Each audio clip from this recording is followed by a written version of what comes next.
Good morning dear students. तो last class में हम लोग बोले थे ना कि नेक्स्ट लेक्चर में हम लोग क्या करेंगे, प्रैक्टिस क्वेश्चंस का सीरीज का फोर्थ पार्ट लेके आएंगे। 3 पार्ट इसका आ चुका है, fourth lecture, fifth lecture and sixth lecture. अब इस लेक्चर में हम लोग स्टार्ट करेंगे, उसके आगे कंटिन्यू करने वाले हैं। वहाँ पे हम लोग क्या किए थे, 14th नंबर तक क्वेश्चन सॉल्व किए थे। एक बार आपको दिखा देते हैं। तो प्रैक्टिस क्वेश्चंस का सीरीज हम लोग स्टार्ट किए थे शुरू में, उसमें ये देखिए 11th नंबर तक और 12th, 13 और 14th नंबर तक हम लोग क्वेश्चंस को सॉल्व किए थे। उसके बाद हम लोग न्यू टॉपिक अपना मॉडुलस कॉन्जुगेट आर्गुमेंट ये सब पढ़े। उसके बाद यूलर्स फार्मूला, डी मोवियर थ्योरम, ये सब चीज़ें हम लोगों ने देखी थी। अब हम लोग क्या करेंगे, उसी प्रैक्टिस क्वेश्चन की सीरीज को आगे कंटिन्यू करने वाले हैं। तो आज हम लोग का प्रैक्टिस क्वेश्चन सीरीज का लेक्चर होने वाला है।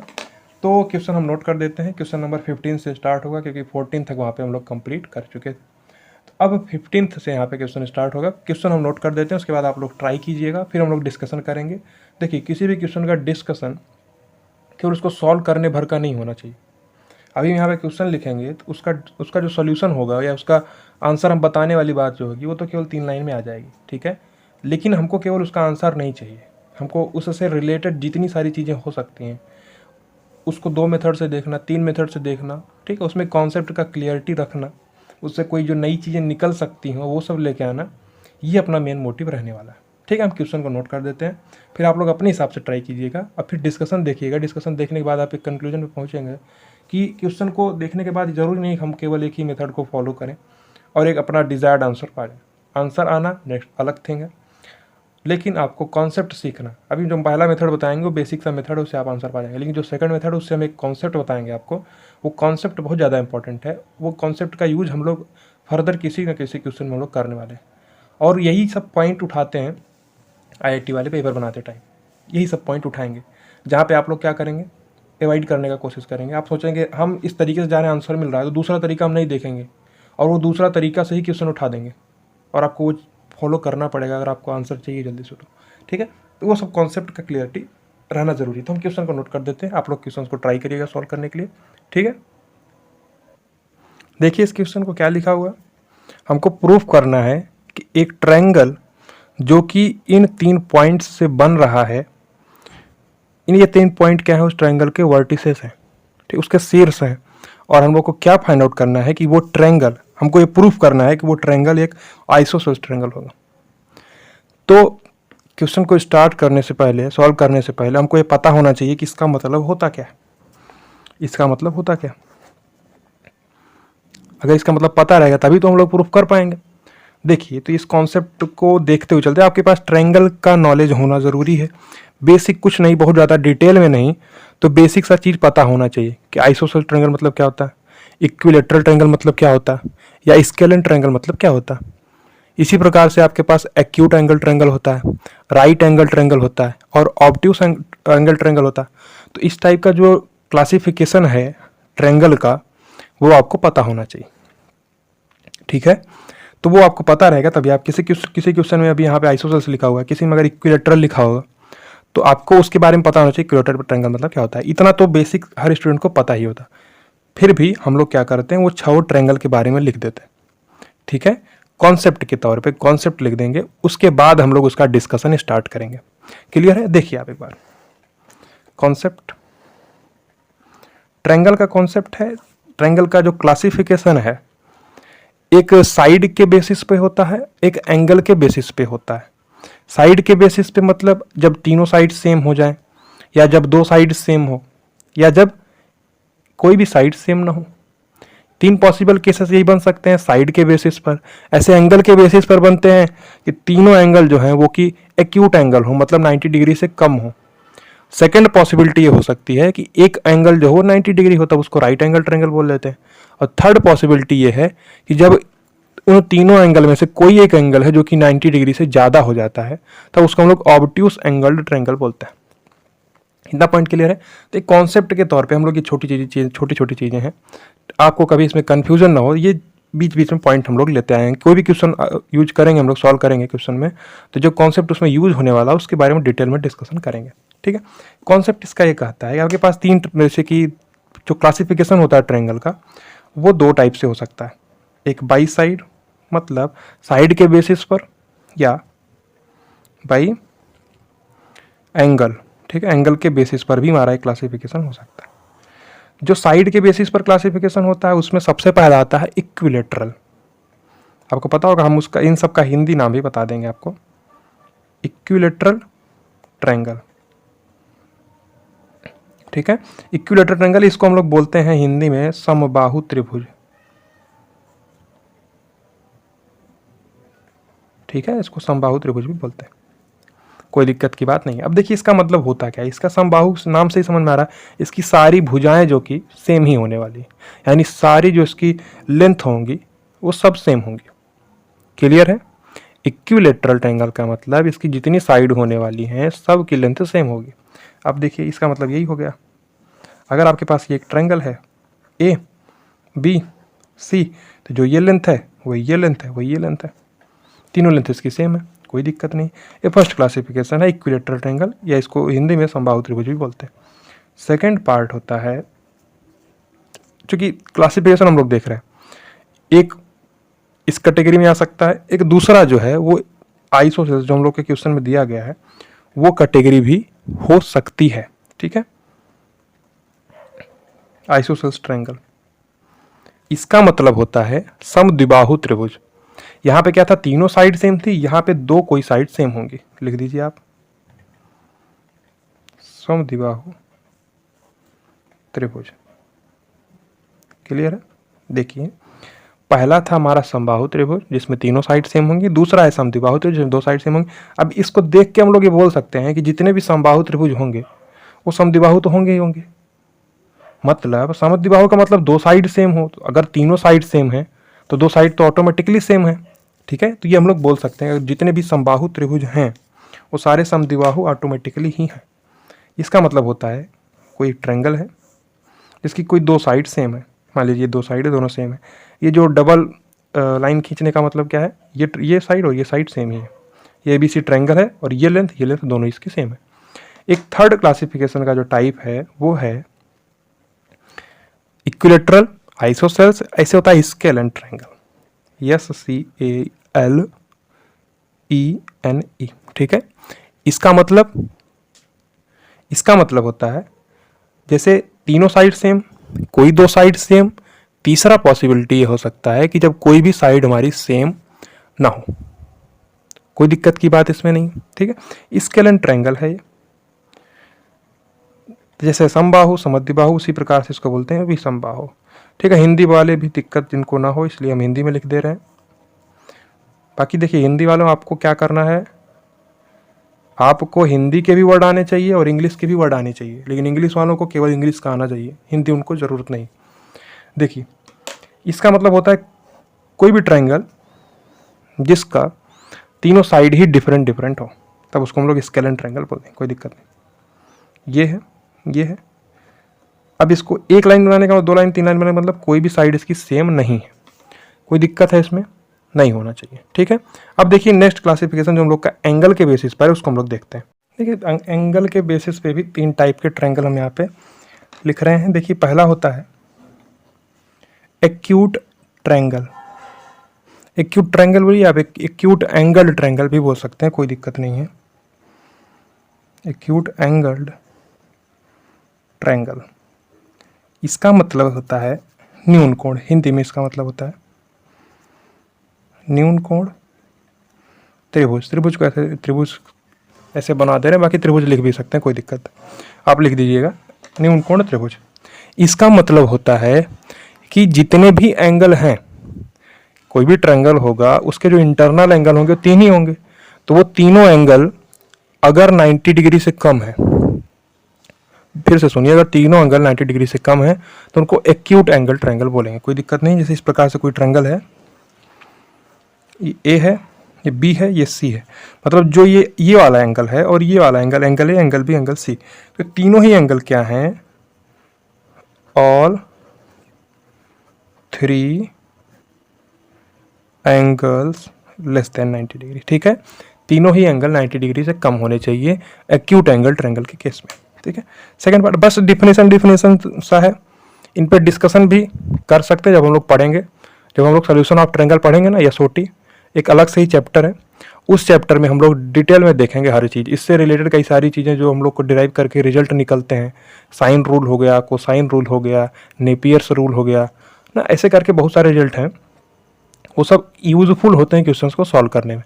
तो हम लोग एसओटी भी पढ़ेंगे, ट्रिग्नोमेट्री भी पढ़ेंगे, सब कुछ पढ़ेंगे, कोई दिक्कत नहीं। अभी के लिए आपको केवल बस इतना पता होना चाहिए, बेसिक सा ये चीज़ पता होना चाहिए कि एक्यूट एंगल ट्रायंगल मतलब क्या होता है। और इसके बाद दो इसके क्लासिफिकेशन और होते हैं। सेकेंड वन है राइट एंगल्ड ट्रायंगल, ठीक है। जैसे ये एक्यूट एंगल ट्रायंगल है, इसके सारे ही एंगल क्या है, 90 डिग्री से कम है। इसका जो राइट एंगल ट्रायंगल होता है, इसमें एक एंगल होता है जो कि 90 डिग्री का होता है, कोई दिक्कत। तो किसी भी ट्रायंगल में दो एंगल 90 डिग्री तो हो नहीं सकते, दो एंगल 90 डिग्री हो जाएंगे तो तीसरा एंगल को 0 डिग्री होना पड़ेगा। अगर तीसरा एंगल 0 डिग्री हो जाएगा तो ट्रायंगल कहाँ बन पाएगा, क्लियर है। इसका मतलब होता है समकोण त्रिभुज। हिंदी का मतलब भी लिख दे रहे हैं जिससे कि हिंदी समझने वालों को दिक्कत ना हो, कोई दिक्कत नहीं। अब देखिए इसका मतलब ये होता है, देखिए हमारे पास ये जो हम आइसोसेल्स की बात है, हम डायरेक्ट क्वेश्चन को स्टार्ट कर सकते थे सॉल्व करना, उसमें कोई दिक्कत की बात नहीं थी। बट कभी कभी कुछ लोगों को कन्फ्यूजन रहता है इन सब ट्रायंगल में।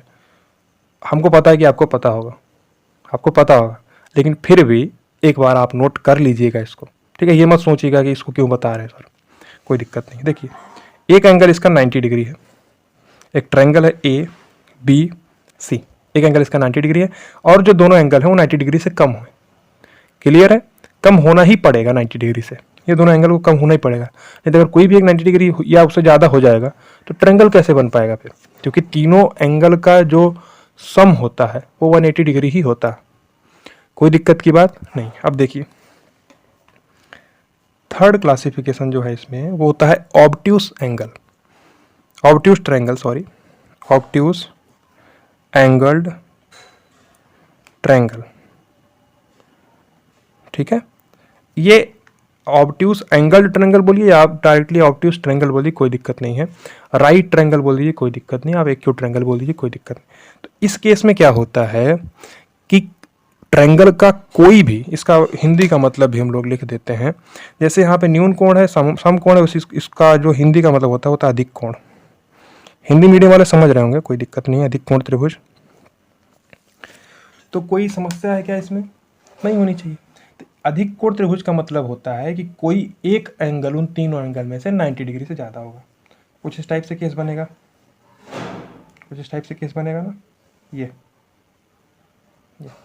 ए बी एंड सी। तो जो ये वाला एंगल है ये 90 डिग्री से ज़्यादा दिख रहा है हमको, दिख रहा है कि नहीं, क्योंकि अगर इस लाइन पर होता तो 90 डिग्री बनता, अब थोड़ा सा इधर घूम गया तो 90 डिग्री से ज़्यादा एंगल है, कोई समस्या की बात नहीं है। अब ये समझ में आया, एक बार फिर हम समराइज कर देते हैं। इक्विलेटरल मतलब तीनों साइड सेम, आइसोसेल्स मीन्स दो साइड सेम, स्केलन मीन्स तीनों साइड ही डिफरेंट। एक्यूट का मतलब तीनों एंगल 90 डिग्री से कम, राइट एंगल का मतलब एक एंगल 90 डिग्री, ऑब्ट्यूस का मतलब एक एंगल 90 डिग्री से ज़्यादा, ठीक है। एक राइमिंग जैसा आप याद रख सकते। इक्विलेटरल तीनों सेम, आइसोसेल्स दो सेम, स्केलन मीन्स कोई भी सेम नहीं। एक्यूट एंगल मीन्स तीनों एंगल 90 डिग्री से कम, राइट मीन्स एक एंगल 90 डिग्री, ऑब्ट्यूस मीन्स एक एंगल 90 डिग्री से ज़्यादा, क्लियर। तो ये कॉन्सेप्ट की बात हो गई, ये बेसिक सा पॉइंट है, ये ज़्यादातर आप लोगों को पता पहले से ही रहा होगा, बट हम फिर से नोट करा दिए क्योंकि कुछ लोग जो जिनको कन्फ्यूजन होता है अभी डायरेक्टली क्वेश्चन सॉल्व करने लगे, पता लगा कन्फ्यूजन हो गया, तो इसलिए हम एक कॉन्सेप्ट बता देते हैं। अब देखिए, अब क्वेश्चन को ध्यान से देखिए। क्वेश्चन है हमारे पास कि एक ट्रायंगल बन रहा है आर्गन्ड प्लेन में, जिसके जो पॉइंट्स हैं उनके निर्देशांक हैं, या वो कॉम्प्लेक्स नंबर हमको बोल दिया गया क्या 1 है। फर्स्ट हम लोग मेथड 1 देख रहे हैं। मेथड 1 सिंपल है, बहुत ही सिंपल है। जो मेथड 2 होगा उसमें एक न्यू कॉन्सेप्ट को हम लोग इंट्रोड्यूस करेंगे, और वो कॉन्सेप्ट का डिस्कशन हम लोग जब लोकस वाला पॉइंट पढ़ रहे होंगे तो वहां पे करेंगे, लेकिन उसका हल्का सा टच हम आपको सेकंड मेथड में देने वाले हैं, क्लियर है। फर्स्ट मेथड आप देखिए कि जो तीनों पॉइंट हैं, फर्स्ट है 1 है, और 1 plus iota upon root of 2 है, कोई दिक्कत की बात नहीं। और जो थर्ड पॉइंट है वो है आयोटा, ठीक है। ये 3 पॉइंट हमको दे रखे हैं आर्गन्ड प्लेन में। तो हम लोग को ये चीज़ पता है कि 3 पॉइंट है। हम लोग जानते हैं कि कोई भी कॉम्प्लेक्स नंबर अगर है x प्लस आयोटा वाई, तो वह आर्गेंड प्लेन में या कॉम्प्लेक्स प्लेन में क्या करता है, x कॉमा वाई पॉइंट को प्रदर्शित करता है। x प्लस आयोटा वाई अगर है तो उसी हिसाब से हम लोग बोल सकते हैं जो ये 1 है, ये 1 क्या करेगा, एक पॉइंट को प्रदर्शित करेगा। क्योंकि ये 1 क्या है, 1 प्लस आयोटा 0 है, इसका इमेजनरी वैल्यू 0 है, तो किस पॉइंट को प्रदर्शित करेगा, 1 कॉमा 0। ठीक है, ये 1 कॉमा 0 हो गया। उसी प्रकार से जो ये वाला पॉइंट होगा ये क्या प्रदर्शित करेगा, 1/√2 कॉमा 1/√2, क्योंकि x plus iota y x comma y को डिनोट करता है। अब जो ये थर्ड वाला है ये किसको प्रदर्शित करेगा, क्योंकि आयोटा है यानी 0 प्लस आयोटा 1 है, इसका रियल पार्ट 0 है, इमेजनरी पार्ट 1 है, तो 0 कॉमा 1। किसी भी कॉम्प्लेक्स नंबर का जो कोऑर्डिनेट होगा वो क्या होगा, पहला रियल पार्ट बताएगा ब्रैकेट का, दूसरा वाला इमेजनरी पार्ट बताएगा। तो यहाँ से हम लोग बोल सकते हैं कि इसका रियल पार्ट 0, इमेजनरी पार्ट क्या 1 है, तो 0,1 पॉइंट को प्रदर्शित करेगा। आप इसको कॉम्प्लेक्स प्लेन में भी शो कर सकते हैं। देखिए एक बार, ये हमारा कॉम्प्लेक्स प्लेन हमसे पूछ रहा है कि जो इन दोनों तीनों पॉइंट्स जो ट्रायंगल बनेगा वो ट्रायंगल क्या होगा, आइसोसेल्स होगा, यानी कि समद्विबाहु या दो साइड बराबर होंगी उनकी, ये हमको प्रूफ करना है। ठीक है, ये देखिए ये हमारा कॉम्प्लेक्स प्लेन है, ये रियल एक्सिस है, रियल मीन्स वास्तविक, ये इमेजनरी एक्सिस है, इमेजनरी मीन्स काल्पनिक। और पॉइंट है 1,0 यानी कि यहाँ पे आएगा, पॉइंट है 0,1 यानी कि यहाँ आएगा, पॉइंट है 1/√2 कॉमा 1/√2 तो यहाँ पे कहीं आएगा, कोई दिक्कत नहीं। तो इन तीनों से एक ट्रायंगल बनने वाला है। देखिए ध्यान से एक बार, ये और ये और ये एक ट्रायंगल बन रहा है। मान लीजिए कि ये ए पॉइंट है, ये बी पॉइंट है, ये सी पॉइंट है, तो ये ए है, ये बी है, ये सी, ये एक ट्रायंगल बन रहा है। हम लोग से क्वेश्चन में क्या पूछा गया है कि ये ट्रायंगल एक आइसोसेल्स ट्रायंगल होगा, यानी कि समद्विबाहु त्रिभुज होगा, यानी कि इसकी दो साइड बराबर होंगी। तो ये प्रूफ करना कोई बहुत बड़ी बात नहीं है, बहुत आसान सा। इसलिए पहला क्वेश्चन और प्रैक्टिस क्वेश्चन का सीरीज है। पहला क्वेश्चन बहुत ज़्यादा इजी रखे हैं, दूसरा भी थोड़ा इजी रहेगा, उसके बाद हम लोग मूव करेंगे थोड़े अच्छे अच्छे क्वेश्चन पे, जहाँ पे आपसे सॉल्व होना थोड़ा सा मुश्किल होता जाएगा। ठीक है, ये हमको पता है आप लोग सॉल्व कर लेंगे, आसानी से सॉल्व कर लेंगे, लेकिन जो मेथड 2 है उसमें एक नया कॉन्सेप्ट देंगे, वो कॉन्सेप्ट का वेट करिए आप। ठीक है, इसमें इसके बाद आपको कोई दिक्कत की बात नहीं है। ये इसका निर्देशांक पता है, इसका कोऑर्डिनेट पता है क्या, 0, इसका 1/√2 कॉमा 1/√2, इसका भी पता है 1,0, इसका भी पता है 0,1। तो आप किन्हीं भी दो पॉइंट्स के बीच की, किन्हीं भी दो बिंदुओं के बीच की दूरी आप निकाल सकते हैं।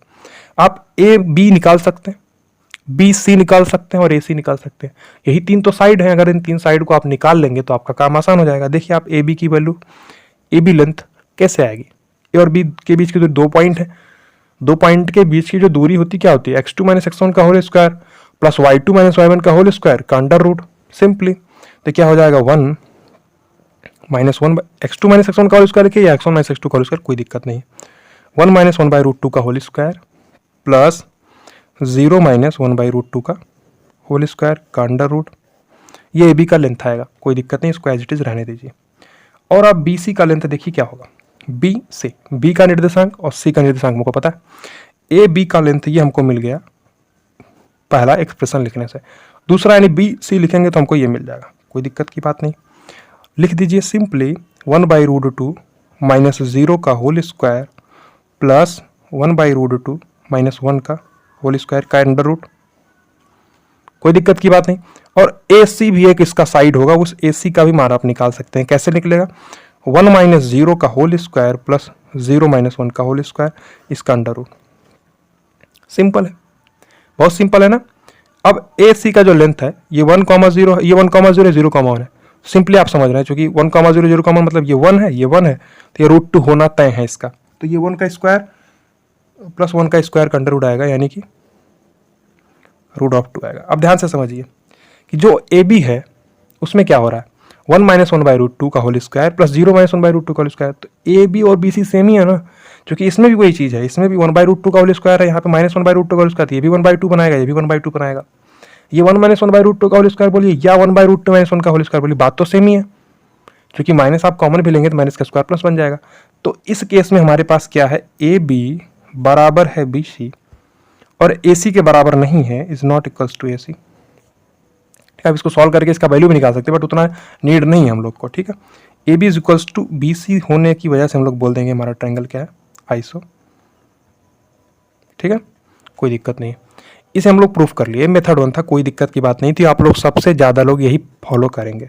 मेथड 2 जो है वो हम नहीं ये बोलेंगे कि आप फॉलो करिए, बट उससे जो कॉन्सेप्ट निकलेगा वो आपके बहुत ज़्यादा काम आने वाला है, और concept very very very important concept है। देखिए मेथड 2, तो मेथड 2 में एक कॉन्सेप्ट हम आपको बताते हैं। कॉन्सेप्ट देखिए, जो कॉन्सेप्ट हम जितना भी कॉन्सेप्ट लिख रहे हैं, एक कॉन्सेप्ट बहुत ज़्यादा इंपॉर्टेंट कॉन्सेप्ट होने वाले हैं, ध्यान से समझिएगा। इसका मतलब ये होता है, जैसे समझिए आपके पास कोई कॉम्प्लेक्स नंबर है, मान लीजिए Z1 है, वो क्या है, x1 plus iota y1। Assume कर रहे हैं हम लोग के पास एक कॉम्प्लेक्स नंबर है Z1 जो कि है x1 प्लस आयोटा y1, और एक कॉम्प्लेक्स नंबर है Z2 जो कि है x2 plus iota y2। Simple सा बात है। तो अगर आप Z1 माइनस Z2 करेंगे, अभी क्यों कर रहे हैं आप ध्यान से समझिएगा क्यों ऐसा बोल रहे हैं। ये Z1 x1 comma x1 plus iota y1, इसका मतलब क्या है, x1 कॉमा y1 एक पॉइंट को शो कर रहा है। Z2 जो है वो कि x2 कॉमा y2 एक पॉइंट को शो कर रहा है। अगर हम इन दोनों के बीच का डिस्टेंस निकालना चाहें तो सिंपल सा बात है कि Z2 x2 माइनस x1 का whole square plus y2 minus y1 का होल स्क्वायर पूरे का अंडर रूट। ये तो सिंपल सा बात है, यही होता है। किसी भी दो पॉइंट्स के बीच का जो डिस्टेंस होता है यही तो होता है, x2 माइनस x1 का whole square plus y2 minus y1 का होल स्क्वायर पूरे का अंडर रूट। तो वही चीज़ यहाँ से भी आने वाला है, बट एक इंटरेस्टिंग वे में हम लोग लिखने वाले हैं। इन दोनों के बीच की डिस्टेंस को अगर आप d मानेंगे, Z1 और Z2 के बीच के डिस्टेंस, Z1 एक पॉइंट को शो करेगा, Z2 भी एक पॉइंट को शो करेगा जो कि x2 कमा y2 होगा, Z1 का पॉइंट x1 कमा y1 होगा। तो जो इनके बीच की डिस्टेंस होगी वो क्या होगी, x2 माइनस x1 का whole square plus y2 minus y1 का होल स्क्वायर पूरे का अंडर रूट। ये डिस्टेंस होगी उनके बीच में, कोई दिक्कत की बात नहीं है, ध्यान से समझिए। ये डिस्टेंस होगा, इसमें कोई दो राय नहीं, सिंपल सा पॉइंट, ये x1 कमा y1 पॉइंट है, x2 कमा y2 पॉइंट है, सिंपल इनके बीच के डिस्टेंस हम आसानी से निकाल सकते हैं। अब देखिए एक पॉइंट हम और इसमें ऐड करते हैं कि कॉम्प्लेक्स के नज़रिए से कैसे हम लोग देखते हैं। कॉम्प्लेक्स के नज़रिए से देखने का मतलब ये है, आप एक बार Z1 माइनस Z2 करके देखिए। Z1 माइनस Z2 क्या हो जाएगा, x1 minus x2 plus iota times y1 minus y2। इसको लिखने में कोई दिक्कत की बात है क्या, इसमें कोई दिक्कत की बात है क्या, नहीं होनी चाहिए। सिंपल सा बस सब्ट्रैक्ट कर दीजिए दो कॉम्प्लेक्स नंबर को। अब इनका आप मॉडुलस ले लीजिए एक बार, Z1 माइनस Z2 का जो मॉडुलस होगा वो क्या हो जाएगा, x1 माइनस x2 का whole square plus y1 minus y2 का होल स्क्वायर, अब पूरे का अंडर रूट। इसका मॉडुलस तो यही होगा, जो किसी भी complex number x plus iota y का जो मॉडुलस होता है वो क्या होता है, x square plus y square का अंडर रूट। ये हमारा है सेकंड इक्वेशन। ठीक है, अब इन दोनों ही इक्वेशन को आप ध्यान से देखिए। पहले इक्वेशन में x2 माइनस x1 का whole square plus y2 minus y1 का होल स्क्वायर, यहाँ पे x1 माइनस x2 का whole square plus y2 minus y2 का होल स्क्वायर का अंडर रूट। अब ये दोनों एक्सप्रेशन सेम ही है ना, सेम ही है ना, नहीं है, सेम ही है। क्योंकि यहाँ पे x2 माइनस x1 का होल स्क्वायर लिखिए या x1 माइनस x2 का होल स्क्वायर लिखिए, सेम बात है। क्योंकि आप अगर यहाँ पे माइनस कॉमन निकालेंगे तो माइनस का स्क्वायर भी प्लस बना देगा, तो ये दोनों सेम ही चीज़ें हैं। तो हम लोग को एक बहुत ही ज़्यादा इंपॉर्टेंट कंक्लूजन मिल गया। अभी हम जो बोल रहे हैं उसको ध्यान से सुनिएगा। Z1 माइनस Z2 का जो मॉडुलस है वो d आ रहा है, d यानी कि Z1 और Z2 के बीच की दूरी। तो ये मोस्ट इंपॉर्टेंट टॉपिक है कि Z1 माइनस Z2 का जो मॉडुलस होता है, इसका मतलब Z1 एंड Z2 के बीच की डिस्टेंस। इंपॉर्टेंट पॉइंट है, very very very important point है। इसको आप लोग लिख लीजिएगा, हम भी लिख देते हैं, आप अपनी भाषा में लिखिएगा जिस हिसाब से आप समझ सकते हो, कोई दिक्कत की बात नहीं। तो यहाँ से कंक्लूजन हम लोग को क्या मिला, Z1 माइनस Z2 का मॉडुलस जो होता है वो क्या होता है, d। ये इंपॉर्टेंट पॉइंट है। ठीक है, Z1 एवं Z2 के बीच की दूरी जो होती है वो Z1 माइनस Z2 का मॉडुलस होता है। अपनी भाषा में आप लिख लीजिएगा, ये हम लिख दिए, इतना मोर देन सफिशिएंट है। आप अपनी भाषा में लिख सकते हैं, आपको कभी रिवाइज करें आपको तो दिक्कत ना हो समझने में। फिर से सुन लीजिए, Z1 है complex number x1 plus iota y1, Z2 है complex number x2 plus iota y2। तो Z1 और Z2 के बीच की दूरी निकालने के लिए हम दोनों पॉइंट के बीच की दूरी निकाल सकते हैं, क्योंकि x1 plus iota y1 x1 y1 point को शो करेगा, x2 plus iota y2 x2 y2 point को शो करेगा। तो इनके बीच की जो डिस्टेंस होगी x2 माइनस x1 का whole square plus y2 minus y1 का होल स्क्वायर का अंडर रूट होगी। अब यही डिस्टेंस हमारा Z1 माइनस Z2 के मॉडुलस निकालने से भी आ रहा, तो Z1 माइनस Z2 का जो मॉडुलस होगा। अब ये क्यों होता है d, ये डिस्कशन हम लोग करेंगे जब हम लोग वेक्टर से रिलेट करके देखेंगे कॉम्प्लेक्स नंबर्स को, तो हम लोग देखेंगे। अभी आप ये समझिए ऐसा हो रहा है, मतलब Z1 और Z2 के बीच की दूरी d है, Z1 माइनस Z2 का मॉडुलस होता है। इतना पॉइंट क्लियर, ये कॉन्सेप्ट क्लियर है। अब इसी कॉन्सेप्ट का अप्लीकेशन होता है लोकस वाले पार्ट में। सिंपल समझिए, अगर आपके पास एक पॉइंट है x1 कॉमा y1, एक पॉइंट है, और एक पॉइंट और है x कॉमा y जो कि वेरी कर रहा है, ध्यान से समझिएगा। इसी कॉन्सेप्ट से एक कॉन्सेप्ट और निकलता है। एक आपके पास फिक्स पॉइंट है x1 कॉमा y1, ठीक है, x1 कॉमा y1 एक फिक्स पॉइंट है, ये फिक्स पॉइंट है, फिक्स है, ठीक है, ये मूव नहीं कर रहा है, ये फिक्स पॉइंट है। और इससे d डिस्टेंस पे या r डिस्टेंस पे एक पॉइंट वेरी कर रहा है, ध्यान से समझिए। ये फिक्स पॉइंट है and from this r distance, from this eight r distance, ठीक है। अब देखिए, ए पॉइंट इज वेरिंग, कोई दिक्कत की बात नहीं है, समझिए एक बार। इसका मतलब ये है x1 कॉमा y1 एक पॉइंट फिक्स है और एक पॉइंट है जो कि वेरिएबल है। तो जब हम लोग लोकस पढ़ते हैं तो ऐसे ही पढ़ते हैं, कोई भी पॉइंट वेरिएबल है, उसका पॉइंट को हम x कॉमा y मानते हैं, यही तो करते हैं। उसके बाद हम x और y में रिलेशन निकालते हैं, फिर हम बोलते हैं कि इस टाइप से कुछ रिलेशन बन रहा है। नहीं समझ में आया? ऐसा हम लोग करते हैं लोकस निकालते टाइम। लोकस मतलब होता है बिंदु पथ, कि जो हमारा कर्व होने वाला है वो किस प्रकार के पथ पर चलेगा। उस सारे बिंदु डॉट को मिला देने से जो कर्व मिलने वाला है हम लोग को, वो क्या बनाएगा? बिंदु पथ बनाएगा उसका, कोई दिक्कत नहीं। x1 कॉमा y1 अगर फिक्स पॉइंट है, ये फिक्स पॉइंट है और इससे r डिस्टेंस पर एक वेरिएबल पॉइंट है। अब वो वेरिएबल पॉइंट क्या है हमको नहीं पता, आप मान लीजिए x कॉमा y। अगर x और y में रिलेशन में निकाल ले रहे हैं तो हमको उसका बिंदु पथ मिल जाएगा। मान लीजिए वो पॉइंट है x कॉमा y, तो x कॉमा y और x1 कॉमा y1 के बीच की जो डिस्टेंस है वो r है, ये फिक्स दिया गया है। x1 कॉमा y1 एक फिक्स पॉइंट है, इससे r डिस्टेंस पर एक पॉइंट है x कॉमा y जो कि वेरिएबल है। इनके बीच की डिस्टेंस हमको पता है। अब इनके बीच की डिस्टेंस कैसे निकालते हैं हम लोग? x माइनस x1 का whole square plus y minus y1 का होल स्क्वायर, इसका अंडर रूट, कोई दिक्कत नहीं। ये किसके बराबर है? r के बराबर है। इसमें लिखने में कोई दिक्कत नहीं है, क्योंकि x1 कॉमा y1 है तो ये x1 प्लस आयोटा y1 है, x कॉमा y यानी x प्लस आयोटा y है। ये कॉम्प्लेक्स नंबर है z, ये कॉम्प्लेक्स नंबर है z1, तो z माइनस z1 का जो मॉडुलस होगा वो r ही आ रहा है। इसका मतलब जो ये लिखा हुआ है क्या है? z माइनस z1 का मॉडुलस लिखा हुआ। ये पॉइंट आपको समझ में आ रहा है कि नहीं? इतना पॉइंट क्लियर है? फिर से देखिए, आपके पास एक फिक्स पॉइंट है जो कि है x1 कॉमा y1, यानी कि एक कॉम्प्लेक्स नंबर को प्रदर्शित कर रहा है z1 जो कि है x1 प्लस आयोटा y1। एक दूसरा पॉइंट है x कॉमा y जो कि वेरिएबल है और इस पॉइंट से r डिस्टेंस पर है। अब ये पॉइंट अगर हम यहाँ पे फिक्स कर दिए तो यहाँ से r डिस्टेंस पे एक सर्कल पे ही तो लाई करेगा, उसी उसके सारे ही पॉइंट इस फिक्स पॉइंट से r डिस्टेंस पे होंगे, r उसकी त्रिज्या होगी। अब यहाँ से हमको एक कंक्लूजन देखने को मिल रहा है क्या? अगर आप इस दोनों साइड की स्क्वायर करेंगे, हम मिलेगा x माइनस x1 का whole square plus y minus y1 का whole square is equals to r square. तो ये मिल गया है ना। कोई भी सर्कल का इक्वेशन क्या होता है? x माइनस सेंटर का x कोऑर्डिनेट का whole square plus y minus centre का y कोऑर्डिनेट का होल स्क्वायर। सेंटर का जो y वाला पार्ट होता है y1 है, तो y माइनस y1 का होल स्क्वायर, इसका अंडर रूट किसके बराबर है? r के, तो इसका स्क्वायर r स्क्वायर के बराबर आ गया। तो ये एक सर्कल को प्रदर्शित कर रहा है कि नहीं? तो यहाँ से कंक्लूजन निकला कि z है एक वेरिएबल पॉइंट जो कि x कॉमा y है, कहीं भी हो सकता है, और z1 है एक फिक्स पॉइंट जो कि है x1 कॉमा y1 यानी कि x1 प्लस आयोटा y1, और इनके बीच की जो डिस्टेंस है वो r है। तो z minus z1 is equals to r अगर हम बोल रहे हैं, इस चीज़ को समझिए आप, कॉन्सेप्ट इसी से निकल के आया है। बहुत ही ज़्यादा इंपॉर्टेंट कॉन्सेप्ट है, इस पर आप कितना भी स्टार लगा लीजिए कम है। z और z1 की बीच की डिस्टेंस r है, इसका मतलब z माइनस z1 का मॉडुलस r है। ये पॉइंट क्लियर है? अगर कहीं भी आपके पास z1 माइनस z2 का मॉडुलस लिखा है, इसका मतलब z1 और z2 के बीच की डिस्टेंस है वो, इसलिए z माइनस z1 का मॉडुलस लिखा है, z और z1 के बीच की डिस्टेंस है। अगर ये डिस्टेंस फिक्स r दिया गया है तो ये एक सर्कल को ही प्रदर्शित करेगा, क्योंकि z1 यहाँ पे फिक्स है और z यहाँ पे वेरी कर रहा है। z अगर वेरी करेगा तो एक सर्कल पर ही वेरी करेगा।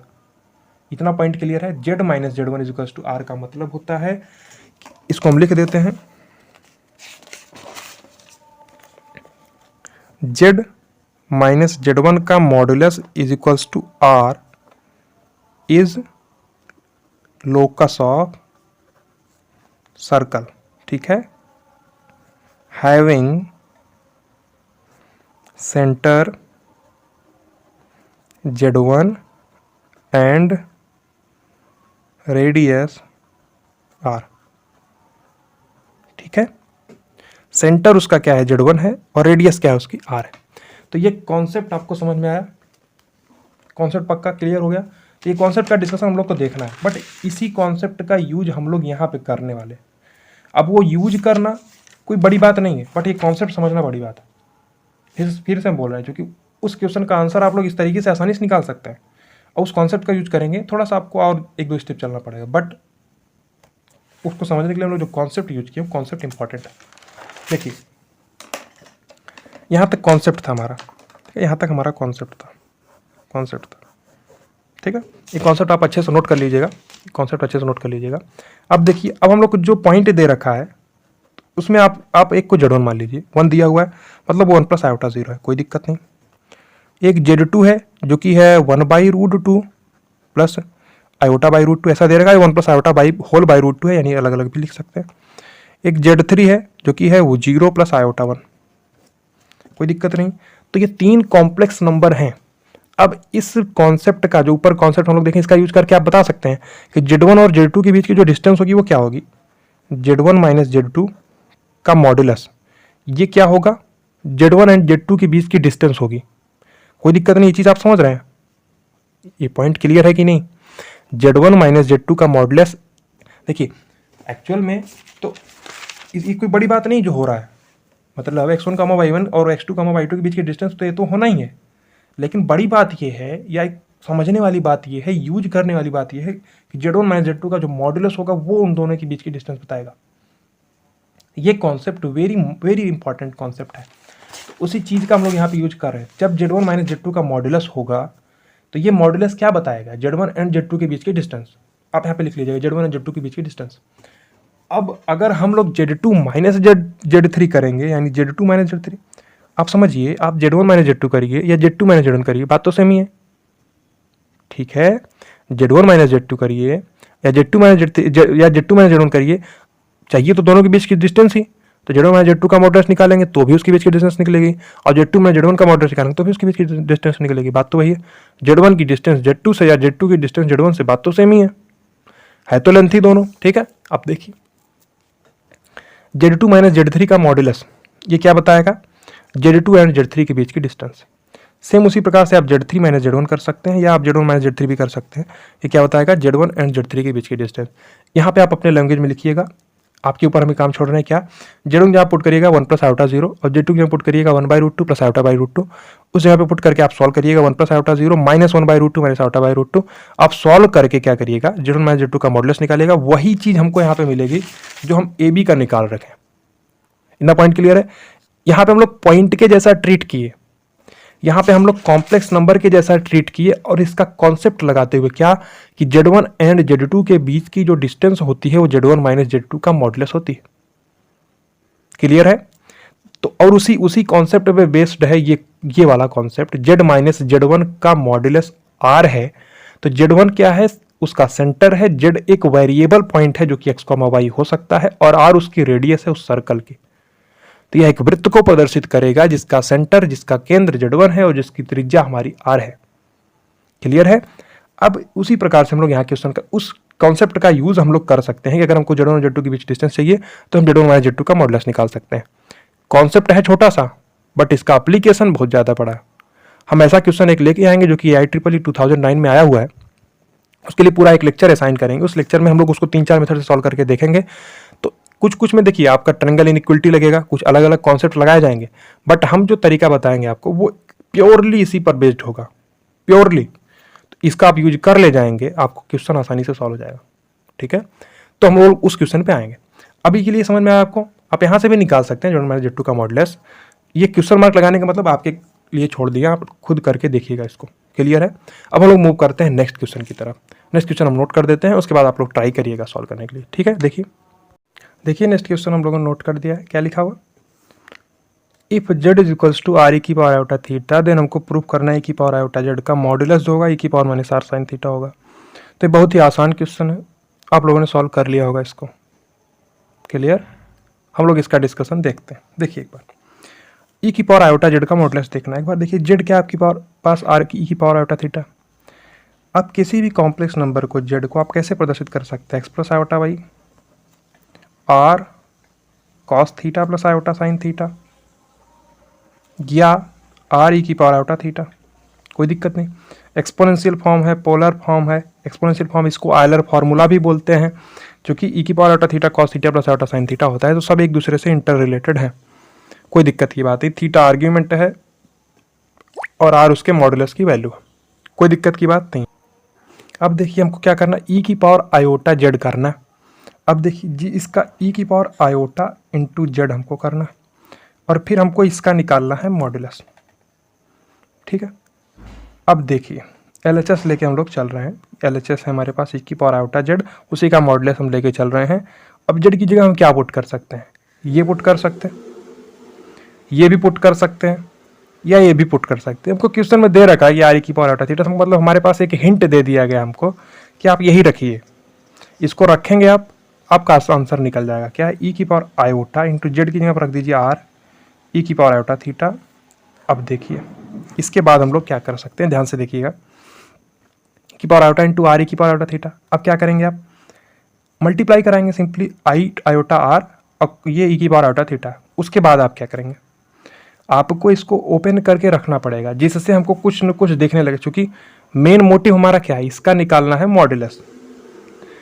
अब किसी भी कॉम्प्लेक्स नंबर को अगर आप आर ई की पावर आयोटा थीटा के फॉर्म में प्रदर्शित कर दे रहे हैं, तो वहां पे आर उसका क्या होता है? मॉडुलस होता है, और थीटा उसका होता है आर्ग्यूमेंट। अगर हम लोग एक कांस्टेंट टर्म या एक रियल वैल्यू टाइप का बाहर निकाल लें, इंटू ई की पावर आयोटा समथिंग निकाल लेंगे, तो हमको बोल सकते हैं कि जो बाहर में निकाले हुए हम लोग वो कांस्टेंट वैल्यू, वो उसका मॉडुलस होगा, और जो ई की पावर आयोटा के साथ में आएगा वो हमारा हो जाएगा, उसका आर्ग्यूमेंट हो जाएगा। देखिए ई की पावर है आयोटा इंटू आर है, इसमें कोई दिक्कत नहीं। अगर हम लोग इसको cos of theta plus iota sine theta लिखेंगे, तो इसमें कोई दिक्कत की बात है क्या? नहीं होनी चाहिए। ध्यान से समझिए कि अगर हम डायरेक्टली यही रहने देते तो हमको समझ नहीं आता हम क्या करें। आप क्या करेंगे? आयोटा आर है, ई की पावर आयोटा थीटा है, आयोटा आर ई की पावर आयोटा थीटा। आप क्या करेंगे? इसके बाद आपको कुछ समझ नहीं आएगा, कुछ और कर सकते हैं क्या? इसमें कोई और तरीका है? नहीं है। तो आप cos theta plus iota sine theta put कर दीजिए। अब सिंपली आप मल्टीप्लाई करा दीजिए, क्या हो जाएगा? Iota r cos of theta और plus iota r cos of theta plus iota square r sine theta, और आयोटा स्क्वायर क्या होता है? -1 होता है, माइनस का हो जाएगा आर ऑफ साइन थीटा। कोई दिक्कत नहीं, बहुत ही आसान क्वेश्चन है। अब इसका हमको मॉडुलस देखना है, ध्यान से समझिएगा। इसका मतलब क्या? ई की power minus r of sine theta into a की power iota r cos of theta. अब देखिए हम क्या कर रहे थे, ई की पावर आयोटा जेड का मॉडुलस हमको निकालना था, हमको ये मिल गया ई की power minus r sine theta into e की पावर समथिंग, यही तो मिला। इसका मतलब आप समझ में आ रहा है, एक कांस्टेंट टर्म है, ये मल्टीप्लाई हो रहा है ई की पावर आयोटा समथिंग से, ई की पावर आयोटा समथिंग से।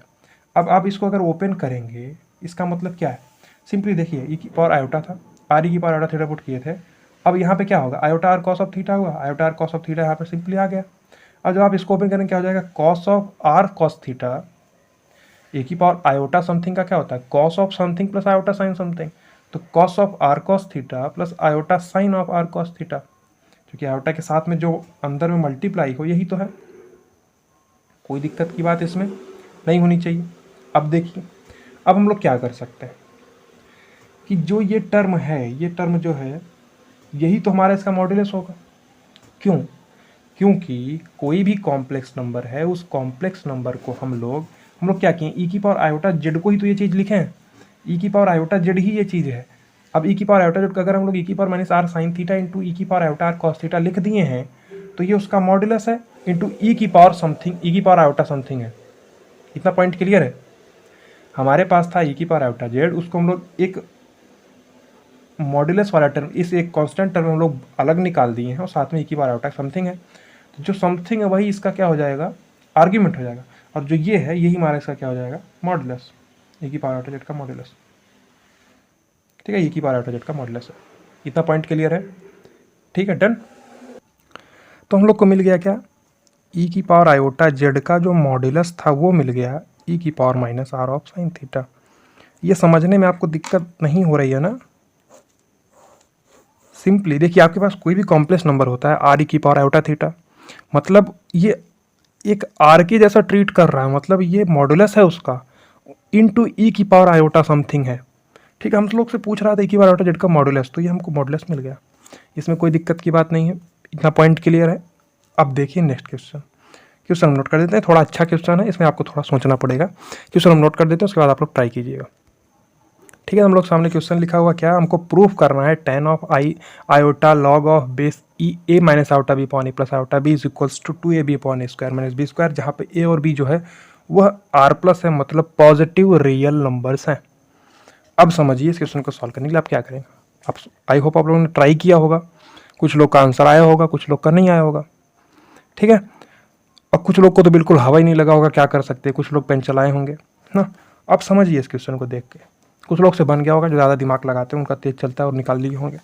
अब समझिए क्वेश्चन को क्या करना है, थोड़ा आपको लॉग का बेसिक पता होना चाहिए। लॉग का कुछ बेसिक हम आपको यहाँ पे लिख देते हैं। देखिए, अगर आपके पास लिखा हुआ है लॉग एम की पावर आर करके लिखा हुआ है, बेस पे कुछ भी हो सकता है, बेस पे यहाँ पे ई 10 कुछ भी हो सकता है, बट वो एक पॉजिटिव नंबर होना चाहिए। 0 से बड़ा हो सकता है, 1 नहीं हो सकता, 0 भी नहीं हो सकता। यहाँ पे आप 0 नहीं डाल सकते, 1 नहीं डाल सकते, ठीक है। अब बेस को अभी हम लोग थोड़ा साइड रखते हैं, बेस को अभी ध्यान से देखिए। यहाँ पे कुछ भी हो सकता है, अगर कुछ नहीं लिखा हुआ मतलब बाई डिफ़ॉल्ट 10 है, लॉग का बाई डिफ़ॉल्ट यहाँ पे बेस 10 है। अगर कुछ नहीं लिखा हुआ आप समझिए 10 है, और यहाँ पे हो कुछ भी सकता है। यहाँ पे अगर बेस ई लिखा हुआ, इसका basically log a base B का मतलब होता है log a upon log B. तो कुछ लॉग का छोटा सा 2-3 पॉइंट है, उसको लिख देते हैं, उसका यूज़ यहाँ पे हम लोग करने वाले हैं, ध्यान से समझिए। देखिए, इसका मतलब होता है r log of m, log के अंदर में कुछ लिखा हुआ है और पावर, जैसे यहाँ पे ए की पावर बी तो बी लॉग ए होता है, लॉग एम की पावर आर लिखा हुआ तो आर लॉग एम होगा। सपोज कर लीजिए बी जो इसका बेस है वो क्या है, पी है, तो बेस पी ही रहेगा। इतना बेसिक आपको लॉग का पता होगा, ये हम एज्यूम कर सकते हैं। ये बेस है, पी इसका बेस है, और यम की पावर आर हमको दिया हुआ था, यम यहाँ पे हमको मिल जाएगा, आर बाहर में आ जाएगा। कोई भी लॉग है उसके अंदर में जो लिखा होगा, जो पावर में आता है पावर बाहर आ जाता है। ये सब कुछ हम लोग को देखना है लॉग वाले चैप्टर में, लेकिन हर चीज़ एक ही टाइम पर देखते हुए चले पॉसिबल है नहीं ना, तो इसलिए हम लोग उसके छोटे से कॉन्सेप्ट जो है वो लिख देते हैं। उसके बाद आपका जो मेन जो डिटेल डिस्कशन होना है उसी चैप्टर में होगा। यहाँ पे आपको इतना पता होना आवश्यक है। और एक चीज़ आप देखिए, आपके पास अगर यहाँ पे लिखा हुआ लॉग पी और पी की पावर क्यू है, तो ये क्या हो जाएगा, q log of p base p. अब log of p base p मतलब 1, क्योंकि log p upon log p, कोई भी लॉग लिखा हुआ है, लॉग ए बेस बी अगर लिखा हुआ मतलब log a upon log B होता है, ये हमको पता है। और log of p base P यानी कि 1, तो ये हो जाएगा क्यू। इतना पॉइंट आपको क्लियर है? अब समझिए, ये 2 पॉइंट यहाँ आपके लिए सफिशियंट है, ठीक है। ये 2 पॉइंट आपके लिए सफिशियंट है। अगर आपको पता है तो ठीक है, नहीं पता है तो देख लीजिए क्या लिखा हुआ है।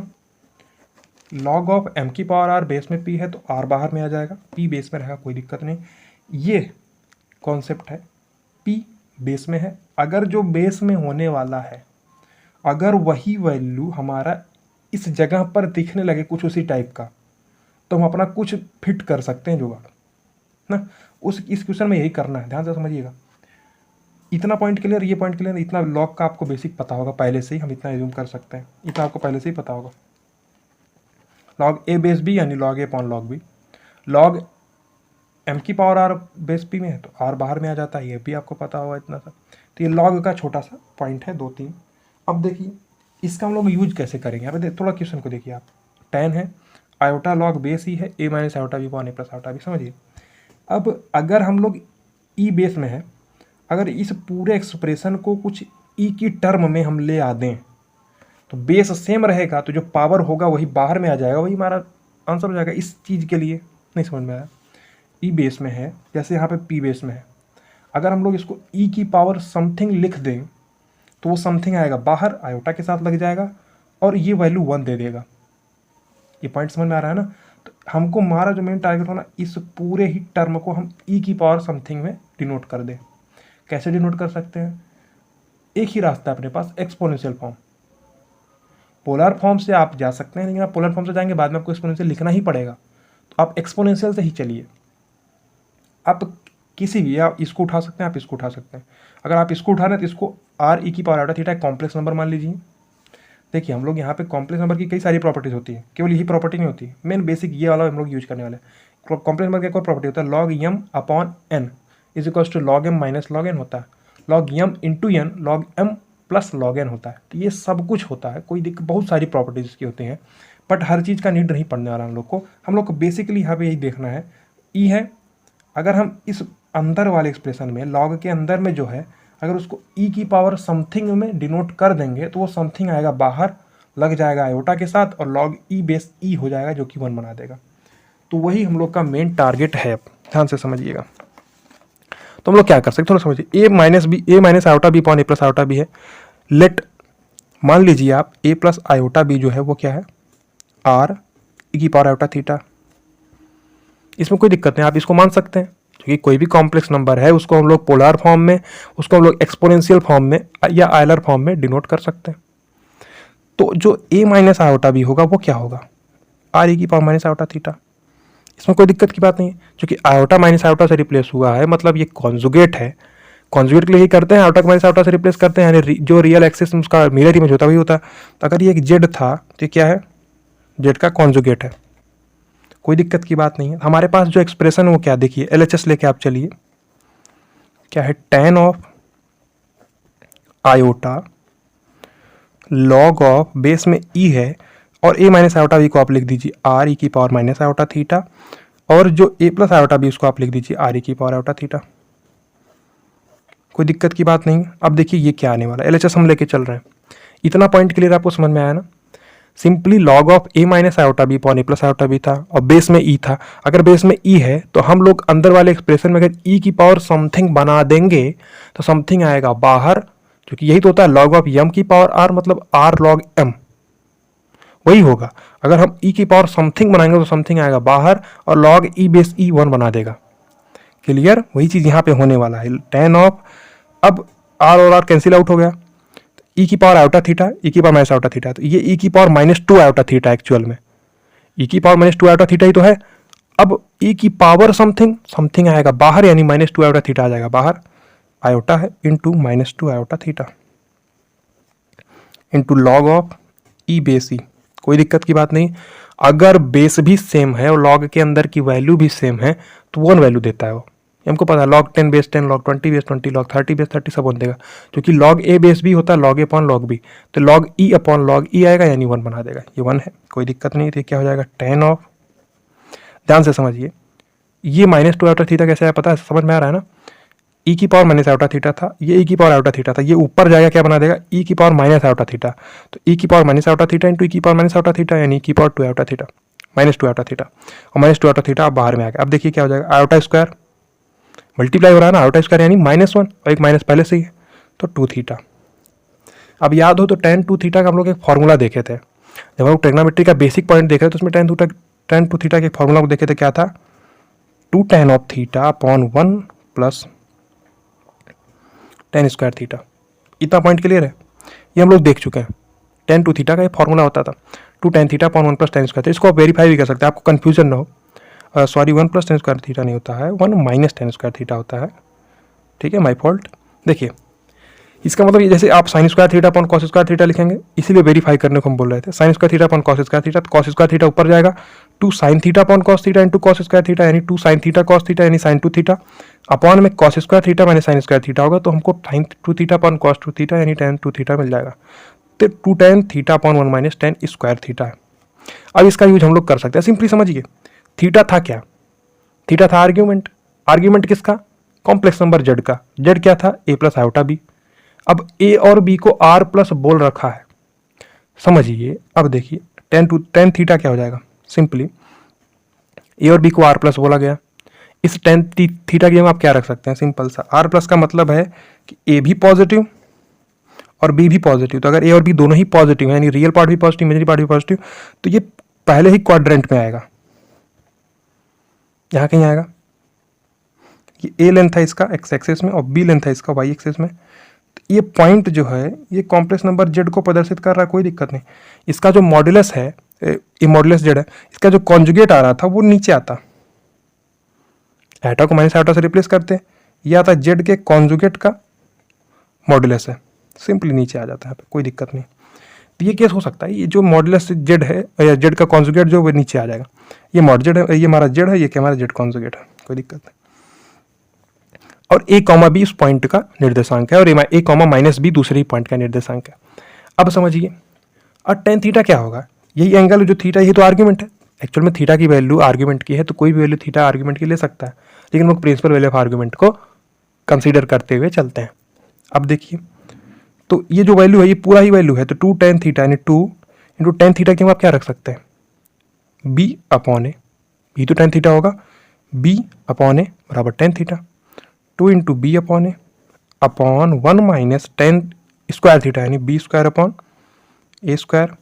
सॉल्व कर दीजिए इसको, 2b अपॉन ए है, अपॉन में a square minus b square upon a square, तो ऊपर में जाएगा तो ये स्क्वायर हो जाएगा, ए से कैंसिल आउट हो जाएगा, यानी 2ab upon a square minus b square. यही हमारा RHS था। देखिए अभी हम लोग क्या कर रहे हैं, सब्जेक्टिव क्वेश्चन सॉल्व कर रहे हैं। आगे के क्लासेस में, आगे के जो हम लोग हमारे क्वेश्चन आने वाले हैं वहाँ पे ऑब्जेक्टिव क्वेश्चन भी लेके आएंगे हम लोग, बाकायदा आंसर ऑप्शन लिखा रहेगा, आपको ऑप्शन चूज करना होगा सॉल्व करके। क्लियर है, ठीक है। सब्जेक्टिव क्वेश्चन है, क्लियर है कॉन्सेप्ट। इस क्वेश्चन के लिए आपको क्या करना था, सिंपली एक बार फिर मैं रिपीट कर दे रहा हूँ। देखिए ये है सिंपली ई था बेस में, अगर हम यहाँ पे ई की पावर समथिंग बनाएंगे तो समथिंग जाएगा बाहर, लॉग ई बेस ई बना देगा 1, क्योंकि लॉग हमको नहीं चाहिए। हम लोग पढ़ क्या रहे हैं, हम लोग पढ़ रहे हैं कॉम्प्लेक्स नंबर। यहाँ पे बहुत ज़्यादा यूज हो रहा है तो त्रिकोणमिति यूज हो रहा है, ट्रिग्नोमेट्री यूज हो रहा है, आयोटा बार बार यूज हो रहा है, लेकिन कहीं लॉग वाला केस नहीं आया, तो लॉग को हमको हटाना है। लॉग हटाने के लिए वो क्या कर सकते हैं, बेस में ई है, अगर यहाँ पे ई की पावर समथिंग आएगा तो बना देगा, वो उसको 1 बना सकता है, और समथिंग आएगा बाहर लॉग ई बेस ई यानी 1। तो उसी का यूज करके हम लोग सॉल्व किए इस क्वेश्चन को, और ये आंसर यहाँ पे फाइनली आ गया। कोई दिक्कत है इसमें, कोई भी दिक्कत समस्या नहीं होनी चाहिए। क्लियर है। अब एक नेक्स्ट क्वेश्चन हम और नोट करते हैं, देखिए उसको आप लोग सॉल्व कीजिएगा। देखिए इस क्वेश्चन को हमको क्या करना है, रियल पार्ट निकालना है इस कॉम्प्लेक्स नंबर का। तो इस क्वेश्चन को हम लोग 3 अप्रोच से देखने वाले हैं, तीन अप्रोच से इस क्वेश्चन को सॉल्व करेंगे। पहला अप्रोच सबसे बेसिक सा अप्रोच है, हमारे पास दिया हुआ है, देखिए ध्यान से समझिए। पहला मेथड वन लिखिए, आप अप्रोच 1 लिख दीजिए। ये अप्रोच हम लोग फॉलो करने वाले हैं। जो भी हमको ये दिया गया इसका हमको चाहिए रियल पार्ट। तो अगर ये एक जेड होगा तो क्या होगा, वो एक रियल पार्ट ऑफ जेड होगा plus iota times imagery part of Z है। कोई कॉम्प्लेक्स नंबर इसी प्रकार से होता है, और इस क्वेश्चन में हमको real part of Z he find out करना है। इसी जेड को हम क्या मान रहे हैं, मान लिया हम लोग जो 1 माइनस आयोटा की पावर माइनस आयोटा है, इसको हम लोगों ने मान लिया जेड है। इतना पॉइंट क्लियर है, क्योंकि जेड का रियल पार्ट हमको फाइंड आउट करना है। 3 अप्रोच हम लोग देखेंगे, ठीक है। पहला अप्रोच देखिए, पहला अप्रोच जो होगा बुक सब में ऐसा मिल जाएगा आपको, अब या कोई टीचर बताएगा आपको ऐसे ही बताएगा। उसके बाद का जो 2 अप्रोच है उसमें हम आपको थोड़ा लॉग का यूज करके हुए सॉल्व करके दिखाएंगे। थोड़ा सा प्लस होगा, जैसे 20 लेवल पे ना, तो 21 सा सोचना पड़ेगा उस क्वेश्चन में, उस मेथड में, ठीक है। देखिए 1 माइनस आयोटा की पावर माइनस आयोटा है हमारे पास, इसका रियल पार्ट हमको फाइंड आउट करना है। देखिए जेड है 1 माइनस आयोटा की पावर माइनस, अब पावर में है माइनस आयोटा, पावर में है माइनस आयोटा, और हमको चाहिए रियल पार्ट। अब माइनस आयोटा अगर बाहर में होता, सिंपल सी बात है, माइनस आयोटा अगर बाहर में है और फिर हम कुछ लिख रहे हैं यहाँ पे, माइनस आयोटा अगर बाहर में आ जाए, minus iota times log of ये हो जाए, तो कुछ ना कुछ हम लोग जुगाड़ बैठा सकते हैं। क्योंकि पावर माइनस आयोटा है तो यहाँ से रियल पार्ट और इमेजरी पार्ट कैसे अलग कर सकते हैं, वो हम लोग सेकंड मेथड में देखेंगे, वैसे कर सकते हैं, कोई दिक्कत नहीं। इस 1 माइनस आयोटा को आप लिख सकते हैं पोलर फॉर्म में या एक्सपोनेंशियल फॉर्म में लिख सकते हैं, और ये माइनस आयोटा है तो कोई दिक्कत नहीं, उससे भी काम हमारा हो जाएगा, ठीक है। लेकिन हम लोग क्या करेंगे, एक दूसरा अप्रोच फॉलो करेंगे। देखिए हमारे पास जेड दिया गया, आयोटा के माइनस आयोटा पावर में है, हम एक काम कर सकते हैं ना, दोनों साइड लॉग ले सकते हैं ना। दोनों साइड लॉग लेंगे तो क्या हो जाएगा, लॉग ऑफ 1 माइनस आयोटा की पावर माइनस आयोटा, यही तो होगा लॉग ऑफ 1 माइनस आयोटा की पावर माइनस आयोटा, तो माइनस आयोटा आ जाएगा बाहर, कोई दिक्कत नहीं। लॉग ऑफ जेड क्या हो जाएगा, माइनस का iota log of 1 minus iota, कोई दिक्कत नहीं। इतना पॉइंट क्लियर है। अब देखिए, अब 1 minus iota log of Z लिखे हैं, अब बाई डिफॉल्ट बेस में 10 होता है, यहाँ पे ई भी लिख सकते हैं आप, क्योंकि यहाँ पे जो लिखेंगे वही आपको यहाँ भी लिखना पड़ेगा, कोई दिक्कत नहीं है ना। तो लॉग ऑफ जेड क्या, minus iota log of 1 minus iota. अब देखिए 1 माइनस आयोटा, अब लॉग के अंदर 1 माइनस आयोटा है। अब 1 माइनस आयोटा को ध्यान से देखिए, आप क्या लिख सकते हैं हम लोग। 1 माइनस आयोटा का मतलब क्या है, अगर आप दोनों साइड बेस में ई लगाएंगे और फिर से हमारा एक टारगेट ये हो जाए कि जो 1 माइनस आयोटा है, अगर इसको ई की पावर समथिंग बना दे, जो पिछले क्वेश्चन में हम लोग सॉल्व किए थे, अगर 1 माइनस आयोटा को ई की पावर समथिंग बनाएंगे, समथिंग जाएगा बाहर, लॉग ई बेस ई यानी 1 हो जाएगा। आप बेस में कुछ भी रख सकते थे, आप बेस में 10 भी रख सकते थे, लेकिन हम लोग क्या रखेंगे, बेस में ई रखने से हमको आसानी हो जाएगा, क्योंकि 1 माइनस आयोटा को हम लोग अगर एक्सपोनेंशियल फॉर्म में कन्वर्ट करेंगे तो ई की पावर समथिंग लिख सकते हैं, ठीक है। तो वो चीज़ हम लोग यहाँ पे यूज करने वाले। देखिए ध्यान से, ये क्या लॉग ऑफ जेड बेस ई है, ये क्या माइनस का आयोटा। अब 1 माइनस आयोटा देखिए, थोड़ा ओरली करने का प्रयास कीजिए। 1 माइनस आयोटा है यानी इसका real part positive, imaginary part negative, यानी फोर्थ क्वाड्रेंट में जाएगा। 1 इस प्रकार से है, 1 पॉजिटिव में और -1 नेगेटिव में है, तो कुछ इस प्रकार से यहाँ पे कॉम्प्लेक्स नंबर है हमारा। तो उसका जो आर्ग्यूमेंट आने वाला है या प्रिंसिपल वैल्यू ऑफ आर्ग्यूमेंट क्या होगा, माइनस का tan इनवर्स 1/1 या -1/1 मॉड लगा के, कोई दिक्कत नहीं है। तो माइनस का आयोटा है, लॉग ऑफ बेस ई है, और मॉडुलस लिखेंगे, मॉडुलस इसका √2 आएगा, क्योंकि किसी भी x प्लस आयोटा वाई का जो मॉडुलस होता है x² + y² का अंडर होता है √2, ई की पावर माइनस आयोटा π/4। इतना पॉइंट आपको समझ में आया। फिर से हम यहाँ पे लिख देते हैं हम किए क्या है। जो 1 माइनस आयोटा था हमारे पास, उसको हम लोग क्या लिखे, √2 इंटू ई की पावर माइनस आयोटा π/4, क्योंकि 1 माइनस आयोटा का जो मॉडुलस है वो क्या है, √2 है, और 1 माइनस आयोटा का जो एंगल है, या एंगल लिख दीजिए आप, यहाँ पे आर्ग्यूमेंट भी लिख सकते हैं, प्रिंसिपल वैल्यू ऑफ आर्ग्यूमेंट या एम्पलीट्यूड भी लिख सकते हैं, कोई दिक्कत नहीं। ये कितना, माइनस का π/4। फिर से देखिए क्यों ऐसा हो रहा है, क्योंकि हम x में जो या रियल में +1 जा रहे हैं और इमेजनरी में -1 जा रहे हैं। ये है इसका ओपी लाइन, और ये एंगल जो है ये अल्फा है, और ये माइनस ऑफ अल्फा ही हमारा क्या है, इसका आर्ग्यूमेंट है। ये रियल एक्सिस है, ये इमेजनरी एक्सिस है, कोई दिक्कत नहीं। तो सिंपल सा बात है, ये 1 लेंथ है, ये भी 1 लेंथ है, तो अब कितना एंगल है, 45 डिग्री। तो माइनस का π/4 या माइनस का 45 डिग्री ही इसका प्रिंसिपल वैल्यू ऑफ आर्ग्यूमेंट है। तो चीज़ हम लोग यहाँ पे पुट कर सकते हैं, कोई दिक्कत नहीं। इसको फर्दर सॉल्व कर दीजिए, क्या लिखा हुआ है, log of z base e equals to minus of iota. अब देखिए लॉग ऑफ ई ब्रैकेट में है √2 ई की पावर माइनस आयोटा π/4। हमको पता है कि लॉग ऑफ ए बी बराबर लॉग ए प्लस लॉग बी होता है, ध्यान से समझिए। तो क्या हो जाएगा, लॉग ऑफ √2 बेस ई, ये लिख सकते हैं, प्लस लॉग ऑफ ई ई की पावर माइनस आयोटा π/4। यहाँ से हमारा काम कुछ आसान होता हुआ दिख रहा है, क्योंकि ई की पावर समथिंग करेंगे, ई बेस में है, पावर समथिंग वाला चीज़ बाहर में आएगा और लॉग ई बेस ई 1 बना देगा, कोई दिक्कत नहीं है। क्या है, लॉग ऑफ जेड बेस ई यानी कि माइनस का आयोटा है, ये लॉग ऑफ 2 की पावर 1/2 है, सिंपल सा बात है। ये आप ऐसे भी रहने दीजिए, कोई दिक्कत नहीं है। लॉग √2 बेस ई है, यहाँ पे माइनस का आयोटा π/4 ई की पावर में है, ये आएगा बाहर में, क्योंकि लॉग ऑफ एम की पावर अगर आप आर करते हैं तो आर लॉग एम होता है। अब चूंकि इसको मेन मोटिव अपना यही, इसको जब बाहर लेके आएंगे तो लॉग ई बेस ई बनेगा, क्योंकि लॉग हमको चाहिए नहीं। अब ई का भी टर्म है, लॉग भी साथ में लग गया है, तो कुछ ना कुछ तो करना पड़ेगा हम लोग को। तो माइनस का आयोटा π/4 और लॉग ई बेस ई यानी 1 बन जाएगा। इतना पॉइंट क्लियर है आपको, इतना पॉइंट क्लियर है, पक्का, डन, ठीक है। अब देखिए यहाँ तक समझ में आया ना आपको, हम लोग क्या किए। तो लॉग जेड बेस ई क्या हो जाएगा, माइनस का आयोटा लॉग √2 माइनस का आयोटा लॉग √2 बेस ई, इतना पॉइंट क्लियर है। और प्लस हो जाएगा, प्लस आयोटा स्क्वायर यानी -1, माइनस इंटू माइनस यानी प्लस, आयोटा स्क्वायर यानी -1, तो माइनस का π/4। कोई दिक्कत की बात नहीं होनी चाहिए। अब देखिए क्या है, लॉग ऑफ जेड बेस ई है ये चीज़। अब यहाँ से आप क्या कर सकते हैं, सिंपली आप लिख सकते हैं जेड की वैल्यू निकाल सकते हैं, क्योंकि हमको चाहिए फाइनली, हम लोग को चाहिए क्या, जेड का रियल पार्ट। यहाँ पे लॉग जेड बेस ई है, अब हम जेड यहाँ से कुछ निकाल के हम लोग अपना सेटिंग बना सकते हैं। ई की पावर में हो जाएगा ये पूरा जो ऊपर वाला टर्म है हो जाएगा माइनस का iota log of root two base e minus का पाई बाई 4। ये लिख सकते हैं क्योंकि इधर से भेजेंगे लॉग ऑफ जेड बेस ई था तो जेड क्या हो जाएगा ई की पावर ये पूरा वाला टर्म। यहाँ पे फिर से अगर आप लॉग लेंगे तो log of Z log of ये पूरा टर्म लॉग ऑफ ई, फिर से वही चीज़ मिल जाएगा, कोई दिक्कत नहीं। लॉग ऑफ ई यानी कि 1 क्योंकि बेस में लॉग का ई ही मान के चल रहे हैं हम लोग। अब देखिए जेड है यहाँ पे समझिए ई की पावर माइनस पाई बाई 4 आ गया बाहर। क्यों? क्योंकि ये टर्म हमारा देखिए ई की पावर माइनस पाई बाई 4 क्या है, एक कांस्टेंट जैसा ट्रीट कर रहा है क्योंकि आयोटा का टर्म इससे नहीं, आयोटा से इंडिपेंडेंट है। और साथ में इनटू ई की पावर क्या है माइनस का आयोटा लॉग ऑफ रूट 2 है, ध्यान से समझिए इसको, रूट 2 है। रूट 2 का मतलब 2 की पावर 1/2, अब 2 की पावर है 1/2, बेस में है ई। अब फिर से समझिए 2 की पावर 1/2 है, बेस में है ई, तो क्या होने वाला है ये 1/2 आएगा बाहर।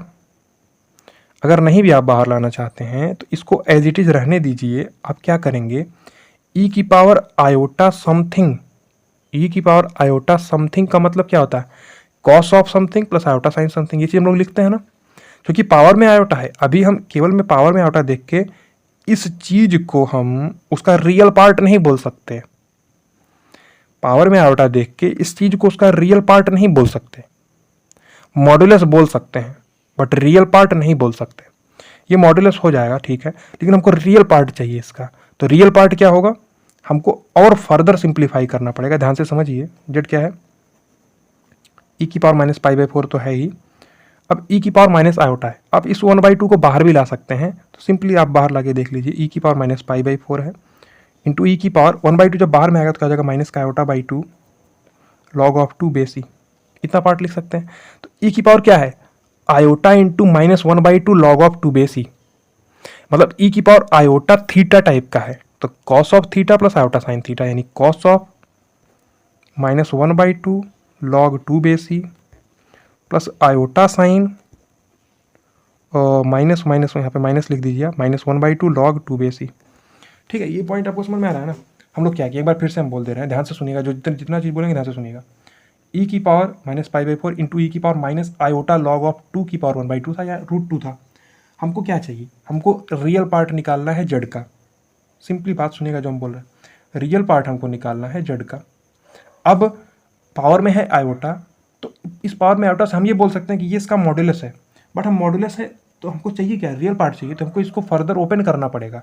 ई की power iota something cos of something plus iota sine something, यही तो होता है। ई की power iota into minus of log 2 की पावर 1/2 बाहर भी आ सकता है माइनस आयोटा बाई 2, तो ई की power iota into minus 1/2 log 2 base e, वही माइनस 1/2 लॉग 2 बेस ई बाहर आ गया, cos of alpha plus iota sine alpha, यही तो होता है ई की पावर आयोटा अल्फा। अब देखिए, अब चूंकि जब मल्टीप्लाई होगा तो ये पूरा एक रियल पार्ट हो गया और ये एक इमेजनरी पार्ट हो गया क्योंकि आयोटा के साथ लगा हुआ है। अब जब आप मल्टीप्लाई करेंगे ई की power minus pi by 4 cos of, क्योंकि cos of minus theta cos of theta ही होता है, sine of minus theta minus sine theta होता है, यहाँ पे माइनस आ जाएगा, कोई दिक्कत नहीं। बट हमसे पूछ क्या रहा है रियल पार्ट, रियल पार्ट क्या हो जाएगा ई की power minus pi by 4 cos of 1/2 log 2 base e. इतना पार्ट आपको क्लियर है, पक्का, डन। देखिए नोट कर देते हैं हम आपके लिए रियल पार्ट। अब फिर हम लोग दूसरा अप्रोच भी देखेंगे इस क्वेश्चन को सॉल्व करने का, जो था हमारा real part of 1 minus iota की पावर माइनस आयोटा, क्या हमको मिल गया ई की power minus of pi by 4, e की power minus pi by 4 cos of 1/2 log 2 base e. कोई दिक्कत नहीं, तो ये हमारा आंसर हमको मिल गया। ये हमारा कौन सा था, फर्स्ट अप्रोच था, इसमें कोई दिक्कत नहीं आपको। लेकिन हम लोग यहाँ पे लॉग ले लिए थे शुरू में ही, उसके बाद हम लोग क्या किए सॉल्व किए। अब दूसरे मेथड में हम लोग बिना लॉग लिए ही थोड़ा सा दिमाग लगा के सॉल्व करेंगे, फटाक से सोचने का कोशिश करेंगे। देखिए दूसरा अप्रोच है मेथड नंबर 2। हमको हमारे पास जेड जो कॉम्प्लेक्स नंबर है वो क्या है 1 माइनस आयोटा की पावर है माइनस आयोटा। अगर हम डायरेक्टली बिना लॉग लिए यहीं से निकालने का कोशिश करें तो 1 माइनस आयोटा को हम लोग क्या लिख रहे हैं रूट 2 ई की power minus iota pi by 4, ये तो हम लिख ही रहे हैं, और पावर में साथ में माइनस का आयोटा, तो ये क्या हो जाएगा रूट 2 की पावर माइनस आयोटा। ये लिखने में कोई दिक्कत की बात नहीं है। सिंपली अगर ए इंटू बी की पावर समथिंग है तो ए की पावर भी समथिंग बी की पावर भी समथिंग, तभी तो होता है मल्टीप्लाई होता है। अगर घाते सेम होती हैं तो बेस मल्टीप्लाई हो जा रहे हैं ना, घाते सेम होती बेस मल्टीप्लाई हो जाएंगे। ए की पावर सी इंटू बी की पावर सी यानी ए की पावर सी इंटू बी की पावर सी यानी इक्वल्स टू ए बी की पावर सी ही तो होता। तो रूट टू की पावर माइनस आयोटा और ई की power minus iota pi by 4 इसकी पावर माइनस आयोटा यानी कि मल्टीप्लाई हो जाएगा घातों का। तो ई की power minus iota pi by 4 into minus iota, तो iota square minus minus one पहले तो क्या हुआ प्लस वन हुआ और आयोटा स्क्वायर क्या बनाएगा माइनस वन बनाएगा। तो ई की पावर माइनस पाई बाई 4, कोई दिक्कत की बात नहीं है। ये हमारा जेड ही है, जेड को हम क्या लिख दिए ई की पावर माइनस पाई बाई 4 और ये रूट टू की पावर माइनस आयोटा है यानी कि 2 की पावर माइनस आयोटा बाई 2 है।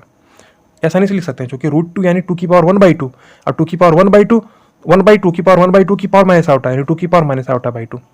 इतना पार्ट क्लियर है आपको जेड का। अब ई की power minus iota pi by 4 तो बाहर में आ गया, कोई दिक्कत नहीं, लेकिन है 2 की पावर माइनस आयोटा बाई 2। यहाँ पे आपको थोड़ा सा सोचना पड़ेगा, थोड़ा उठ के, लेवल 20 पे नहीं 21 पे आपको सोचना पड़ेगा, 22 पे आपको सोचना पड़ेगा, तब आप कर पाएंगे।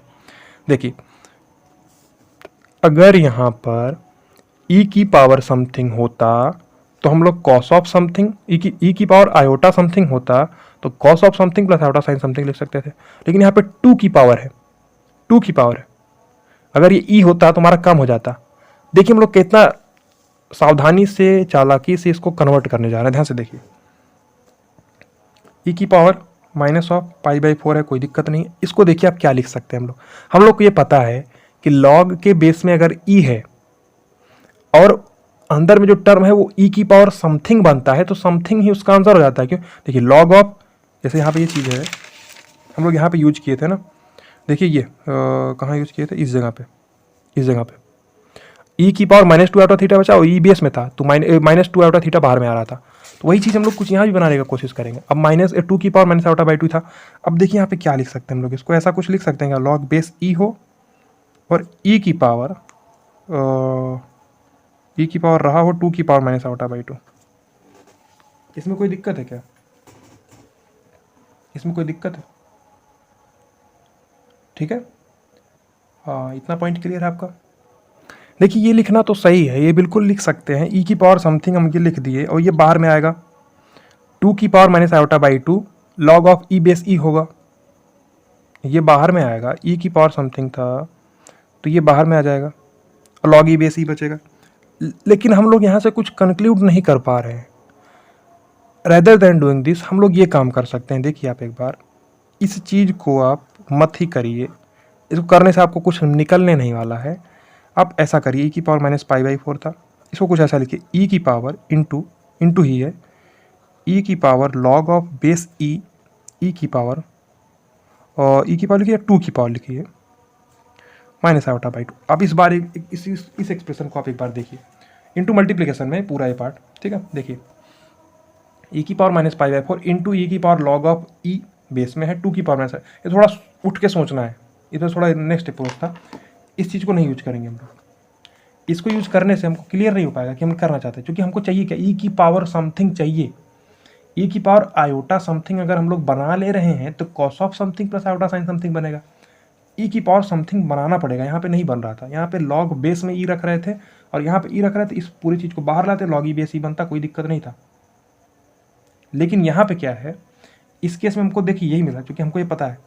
अच्छा एक प्रॉपर्टी और होती है मॉडुलस की, हम लोग लिख दे रहे हैं। देखिए हम लिख दे रहे हैं, आपको ध्यान से समझिए। देखिए प्रॉपर्टी होता है कि ए की power log of a base b, ये होता है बी। जब हम लोग लॉगरिथम में पढ़ेंगे तो वहाँ पे मॉडुलस का प्रॉपर्टी ये प्रॉपर्टी हम लोग देखेंगे। किसका? लॉग का। ए की power log a base B, अगर ये ए है यहाँ भी ए है तो बी ही हमको आंसर मिलता है। ऐसा प्रूफ करके हम लोग वहाँ पे देखेंगे, ठीक है। अभी अपना वो कंसर्न नहीं है। अभी हम लोग का काम क्या है, केवल जेड का रियल पार्ट निकालना। देखिए जेड क्या होगा, ई की power minus of pi by 4 into minus iota by 2 बाहर में आएगा, फिर से यहीं से आगे करके लिख देते हैं। ई की पावर माइनस पाई बाई 4 था इंटू क्या है, ई की पावर माइनस आयोटा बाई 2 आ जाएगा बाहर, माइनस आयोटा बाई 2 बाहर आ गया, log of 2 base E. Actual में जो हम लोग इसके पहले किए थे ना, वही सेम चीज़ फिर बन गया, देखिए यहाँ पे वही सेम चीज़ फिर बन गया, जो यहाँ पे था। तो लेकिन स्टार्टिंग पॉइंट क्वेश्चंस का दूसरा था, वहाँ पे स्टार्टिंग पॉइंट दूसरा था। वहाँ पे लॉग लेते हुए स्टार्ट किए थे, यहाँ पे डायरेक्टली हम लोग उसका यूलर फार्मूला या उसका एक्सपोनेंशियल फॉर्म पुट कर दिए थे, कोई दिक्कत नहीं। अब देखिए तो माइनस का आयोटा बाई टू बाहर आ गया है। अब ये ई की पावर आयोटा इंटू माइनस का 1/2 लॉग ऑफ 2 बेस ई है। इसको आप एक बार समझिए क्या लिखा हुआ है, इस चीज़ को हम लोग क्या लिख सकते हैं, ई की पावर आयोटा इंटू माइनस का 1/2 लॉग ऑफ 2 बेस ई, यानी ई की power iota something is equals to cos of something plus iota sine something, यही चीज़ तो लिख रहे हैं।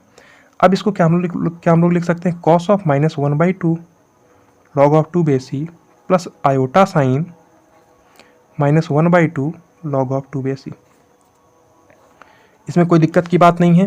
तो जो हमारा रियल पार्ट ऑफ जेड है वो क्या हो जाएगा, ई की power minus π/4 cos of minus 1/2 log of 2 base e. अब माइनस लिखिए, cos of minus theta cos of theta के ही बराबर आता है, तो ये भी दिक्कत नहीं है कोई, हम लोग को ये पार्ट मिल गया ना। ये पॉइंट क्लियर है, यहाँ तक कोई दिक्कत की बात होनी चाहिए, नहीं होनी चाहिए। एक मेथड नंबर 3 है, बट उसमें भी आगे जाके आपको ये यूज करना पड़ेगा। सिंपल सा फंडा है, क्वेश्चंस के 3 मेथड हैं, आप क्वेश्चंस को स्टार्ट कहाँ से करते हैं वो मैटर करता है। पहले मेथड में आपने क्या स्टार्ट किया, आप दोनों साइड में लॉग ले लिए। दूसरे मेथड में लॉग लेने की बजाय आप सिंपली उसका एक्सपोनेंशियल फॉर्म पुट कर दिए। तीसरा एक नेक्स्ट अप्रोच बताएंगे जो कि आपको एक प्रॉपर्टी की याद दिलाएगा, उसका भी यूज हम लोग यहाँ पे कर सकते हैं। मेथड नंबर 3 में हम लोग वो वाला अप्रोच देखेंगे। देखिए एक बार ध्यान से, मेथड नंबर 3 देखिए, सिंपल सा फंडा है हमारे पास, जेड दिया गया हमको 1 माइनस आयोटा की पावर माइनस आयोटा। हमसे पूछा क्या गया है, रियल पार्ट ऑफ जेड क्या होगा। अब याद करिए आप लोग, अगर जेड हमारे पास है ए प्लस आयोटा बी और जेड कॉन्जुगेट अगर ए माइनस आयोटा बी है, तो Z plus Z conjugate by 2 ही हमारा इसका रियल पार्ट होता था, ये लोग देख चुके हैं।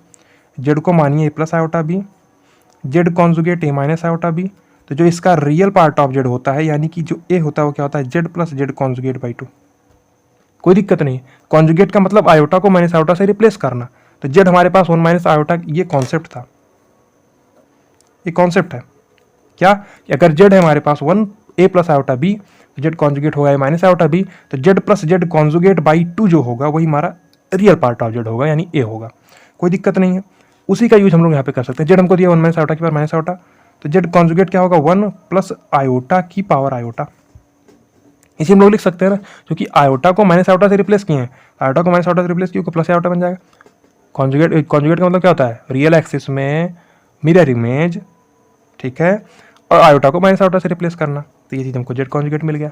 इसमें कोई समस्या की बात है नहीं। देखिए अब हमको क्या चाहिए, रियल पार्ट ऑफ जेड चाहिए। क्या लिख सकते हैं हम लोग, Z plus Z conjugate by 2, यानी कि 1 माइनस आयोटा की power minus iota plus 1 plus iota की पावर आयोटा डिवाइडेड बाई 2। ये थोड़ा नेक्स्ट लेवल का ही अप्रोच हो गया ना। देखिए हम लोग को क्वेश्चन सामने दिखा, हम लोग क्या अप्रोच फॉलो कर रहे हैं। देखिए इसके बाद भी वही चीज़ आपको फॉलो कर, ये जो चीज़ यहाँ पे आई है ना, वही यहाँ भी निकल के आएगी, बट ये कोई दूसरे वे में आ रही है। यहाँ दूसरे वे में, पहले मेथड में दूसरे वे में आ रहा था, बट पहुँच यहीं पर रहा था। क्योंकि रियल पार्ट आएगा तो रियल पार्ट तो एक ही आने वाला है ना, बदल थोड़ा जाएगा। पहला अप्रोच था आपने दोनों साइड में लॉग लिया, दूसरा अप्रोच था आपने 1 माइनस आयोटा को क्या पुट कर दिया उसके एक्सपोनेंशियल फॉर्म में, तीसरे अप्रोच में आप सिंपली थोड़ा ही अलग सा प्रॉपर्टी यूज कर रहे हैं। क्या, real part of Z plus Z part, real part of Z क्या होता है, Z plus Z conjugate by 2। अब इसको आपको सॉल्व करना, यही आपका मेन मोटिव रह गया है। इस क्वेश्चन को आप सॉल्व करना चाहते हैं इस अप्रोच से। अब आप क्या करेंगे, सिंपली देखिए 1 माइनस आयोटा की पावर माइनस आयोटा, आपके पास दो रास्ते हैं। इसको 1/1 माइनस आयोटा की पावर आयोटा लिखिए और फिर मल्टीप्लाई कराइए इधर उधर करके, फिर लेकिन उसमें और आपका कॉम्प्लिकेटेड होता चला जाएगा। बट डायरेक्टली इस चीज़ को देखिए आप, 1 माइनस आयोटा का मतलब क्या है, √2 ई की पावर माइनस आयोटा पाई बार, ये चीज़ लिख सकते हैं। √2 ई की पावर माइनस आयोटा पाई बार, जो हम लोग शुरू में लिख चुके हैं, डायरेक्टली लिखते थे ना, उसी की पावर क्या माइनस आयोटा, इसी लिख सकते हैं। उसी प्रकार से 1 प्लस आयोटा है, तो 1 प्लस आयोटा का जो एक्सपोनेंशियल फॉर्म क्या होगा, √2 ई की पावर आयोटा पाई बाई 4, यही तो होगा। क्योंकि फर्स्ट क्वाड्रेंट में इसका मॉडुलस 2 है, मॉडुलस √2 है। इसका जो आर्ग्यूमेंट है या प्रिंसिपल वैल्यू का आर्ग्यूमेंट या एम्पलीट्यूड जो है वो क्या है, tan इनवर्स 1/1 यानी π/4। तो ये क्या है, √2 ई की पावर आयोटा π/4 की पावर क्या है आयोटा, कोई दिक्कत नहीं। तो जो रियल पार्ट ऑफ जेड है वो क्या है, सिंपली बाई टू भी था, ठीक है, कोई दिक्कत नहीं। नेक्स्ट पेज हम लोग चलते हैं। तो रियल पार्ट ऑफ जेड है। इसके बाद आपको हम लोग होमवर्क दे देंगे, आप इसके हम होमवर्क सॉल्व कर लीजिएगा। उसके बाद आप, तो रियल पार्ट ऑफ जेड क्या हो गया, √2 की power minus iota into e की पावर माइनस इंटू माइनस यानी प्लस और आयोटा स्क्वायर यानी -1 -π/4 कोई दिक्कत नहीं, प्लस √2 आएगा iota into e iota square यानी -1 का π/4। इतना पॉइंट क्लियर है आपको। अब e -π/4 क्या है, कॉमन आ जाएगा। रियल पार्ट ऑब्जेक्ट क्या है, e -π/4 आ गया कॉमन, डिवाइड में क्या है 2, √2 है माइनस आयोटा, सॉरी हाँ सही, √2 है आयोटा। इतना पॉइंट क्लियर है। अब इसका रियल पार्ट ऑफ जेड, ये रियल पार्ट ऑफ जेड की वैल्यू ही है, ध्यान से समझिए। रियल पार्ट ऑफ जेड की वैल्यू डायरेक्टली हम लोग यहाँ से निकाल चुके हैं। यहाँ दिक्कत की बात है क्या, नहीं है, डायरेक्टली हम लोग रियल पार्ट ऑफ जेड की वैल्यू निकाल चुके हैं। और यहाँ भी हम लोग रियल पार्ट ऑफ जेड की वैल्यू यही है, e -π/4/2। अब इसको आपको सॉल्व करना, इसको आपको सॉल्व करना। ये अपने में एक कॉम्प्लेक्स नंबर है, ये अपने में एक कॉम्प्लेक्स नंबर है, पर हम लोग को पता है ये है और ये उसका जेड है, इसका कॉन्जुगेट है। ध्यान से समझिए कितना अच्छा सा प्यारा सा फॉर्म बन गया यहाँ पे। उसके पहले तक दूसरा मेथड तक कोई दिक्कत नहीं था। इस मेथड में आपको क्या करना पड़ा, रियल पार्ट ऑफ जेड के लिए प्रॉपर्टी को यूज करना पड़ा, Z plus Z conjugate by 2। अब ये चीज़ हमको देखने को मिल गई, ध्यान से समझिए। अब थोड़ा खूबसूरती देखिए क्वेश्चन का, ये बाहर में आपके आ गया, कोई दिक्कत नहीं है। अब अंदर वाली टर्म को देखिए, आपको देखने में लगेगा कि आयोटा है, आयोटा है तो ये रियल पार्ट ऑफ जेड कैसे हो जाएगा। लेकिन यहीं पे तो समझने वाली बात है, क्या √2 आयोटा है प्लस √2 माइनस आयोटा है। एक्चुअल में ये दोनों एक दूसरे के कॉन्जुगेट पेयर है, एक्चुअल में ये दोनों एक दूसरे के कॉन्जुगेट पेयर है, क्योंकि आयोटा माइनस आयोटा से रिप्लेस हुआ है। ये √2 आयोटा है, ये √2 माइनस आयोटा है, बस आयोटा माइनस आयोटा से रिप्लेस हो गया। अब थोड़ा दिमाग लगाइए, कोई भी कॉम्प्लेक्स नंबर है z, a plus iota b, उसका कॉन्जुगेट होगा a माइनस आयोटा बी। दोनों को आप जब जोड़ देंगे, वही तो हुआ है, दोनों को जोड़ दिए, तो दोनों को जोड़ने में क्या मिलेगा, 2 times real part of Z.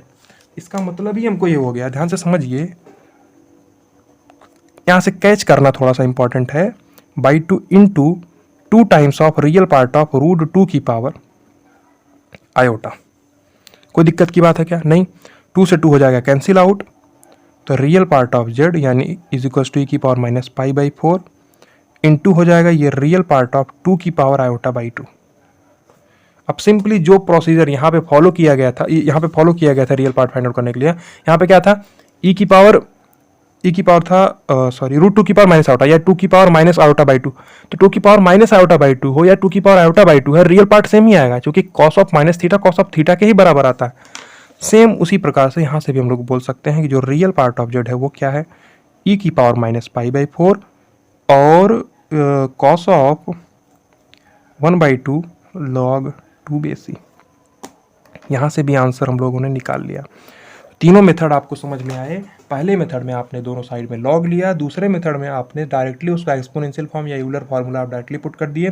तीसरे मेथड में आप लोग क्या किए, एक नया सा अप्रोच हम लोग देखे, जो कि एक प्रॉपर्टी होता है, क्या सबसे बेसिक सा प्रॉपर्टी, कोई कॉम्प्लेक्स नंबर है जेड का आपके पास a प्लस आयोटा बी, तो जो उसका रियल पार्ट ऑफ होता है, रियल पार्ट ऑफ जेड, वो Z plus Z conjugate by 2 होता है। यानी जेड प्लस जेड कॉन्जुगेट करेंगे तो हमको 2 times real part of Z मिलेगा। वही चीज़ यहाँ भी यूज की है, ये जेड है तो ये जेड कॉन्जुगेट है, दोनों को जोड़ने का मतलब 2 times of real part of √2 iota. या उल्टा भी आप सोच सकते थे, अगर आप इसको जेड मानते हो तो ये जेड कॉन्जुगेट हो जाता, या 2 times of real part of √2 minus iota भी बोल सकते थे आप, कोई दिक्कत नहीं। रियल पार्ट चेंज नहीं होगा, क्योंकि cos of minus theta cos of theta के बराबर होता है। ये सॉल्व कर लिए हम लोग, हमको फाइनल आंसर मिल गया। अब हम लोग को क्या करना है, नेक्स्ट क्लास में और कई सारे क्वेश्चंस को सॉल्व करना। ठीक है, इस क्लास को कहीं पे एंड करते हैं। आप लोग लाइक करिएगा, कमेंट करिएगा, सब्सक्राइब कर दीजिएगा और शेयर भी कर दीजिएगा। ठीक है, थैंक यू सो मच।